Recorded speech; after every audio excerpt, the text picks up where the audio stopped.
palit sa akong pamilya. Pero katong pagkamatay sa akong lula, murag kalit na nagpalit na usab ang kinaya sa akong lula. Yung ibang baligya ng yung mga anak, mga kato akong mama sir, nagtrabaho so, o sige ang edad. Trabaho siya sa restaurant, siya mag-serve o mga pagkaon. Yung ipakaw siya, nagdukot na sa baho. Katunga tayo ni, nasa nakita ang babae.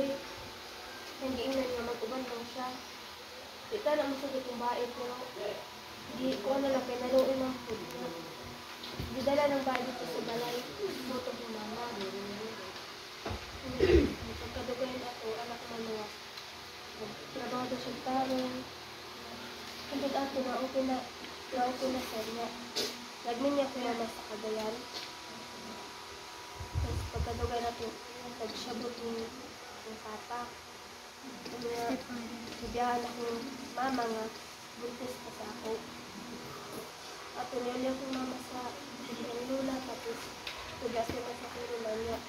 Anak akong mama sino, balik ko sa Cagayan. Kaya di man natay sa akong mami. Kaya ako mang sabi. Pag 2 years old, wala na sila doon kaya wala naman ang lalaki. Wala na may bagong pamilya. Ikaw tong bata sa Cagayan. Wala may bagong pamilya sila. Balik na lang sa mami. Amang kaliwat, mama, papa. Ano niya? Masa mama? Amang mama ni mo karon. Saudi na trabaho po. Masa may message niyo mo sa imong kapwa broken. Oh, nabaya. Oh, kapwa broken family.